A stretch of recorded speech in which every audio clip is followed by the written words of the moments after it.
Sports for Real with Coach Hall. Today is the second night of the Sweet 16. We had some upsets last night, some pretty good games, and we also had a game that should have been close that turned into a blowout. I'm surprised as anybody that Arkansas got run off by Connecticut. I had picked that would probably have been the better of the games last night, but that's the nature of basketball. If you can't put it in the hole, or if you just happen to be off one night, then you're just going to get beat. And the unfortunate part about it, you only get one shot.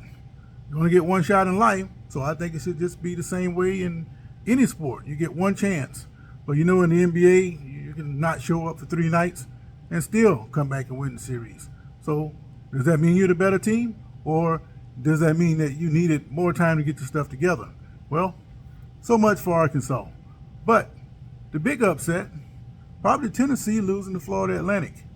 I thought that Florida Atlantic had to hit all threes to beat Tennessee because it couldn't go down inside with Tennessee. Well, it turns out they weren't on like they usually are on the three-point line, and they out-rebounded Tennessee. Surprise, surprise, surprise. So keep that in mind as you think about tonight's game. You have high-speed Miami going to take on number 1 seed Houston. Now, the way Houston is playing, Houston is, in my mind, is the only team out there that really can stack up with Alabama and stay with them for the entire game. So, having said that, unless Miami can just come out really red hot shooting that ball and come up with some great defense, that's probably the only way they're going to be able to knock off Houston. So I'm going to take Houston in that matchup. Another game, Xavier and Tennessee. Not Tennessee, but Xavier and Texas.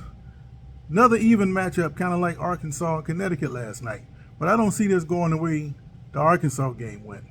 But one thing that you need to watch out for, when you have a team like Texas who has fought through adversity, losing their coach and bonding together as a team, usually those are the storylines that carry a team through tight situations. So even though Xavier is almost an even matchup for them, I'm going to take Texas in that one. So far we have Houston advancing, and they're going to take on Texas in my mind. 1-2 Texas match for the right to go to Texas for the Final Four. The other number 1 seed, Alabama, I already mentioned that they're probably playing the best basketball, and they're probably the best team overall. They're going to get some challenges along the way, especially with San Diego State. It's another one of those bruiser-type matchups. They're going to have to find a way to play physical enough to get by San Diego State. They're going to make the game ugly. They could probably follow the same game plan that Maryland tried to follow, and they're going to try to keep it tight, and hopefully they can steal it in the end. It could be their form if they can keep it tight with 5 minutes left in the game. But I just think it's time for Alabama. It's their time, and I think they're going to get by San Diego State. And another game, another matchup that's real close. You have Princeton and Creighton. The 15 seed Princeton coming off 2 big upsets, going against Creighton, the number 6 seed. This game is going to come down to the 3-point line. Whoever makes the most 3-point shots, whoever defends the best, it's going to come down to how the 3-point line is managed in this game. But I think in this case right here, I think Princeton, I don't think they can beat Creighton down the stretch. So because of that, I think Creighton pulls away in the end. And what you're going to have is an Alabama-Creighton matchup in the Elite 8. Now, one other thing that I want to talk about concerning UConn and Arkansas. Arkansas is a pretty good shooting team, but last night they didn't shoot the ball very well. They only shot 31%.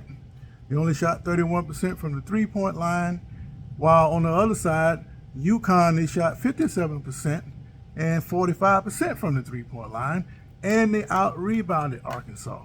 All those key statistics went to UConn, and when you can't put the ball in the basket, especially missing all those long 3-point shots, that puts you in a bad situation defensively, and that enabled UConn to pull away.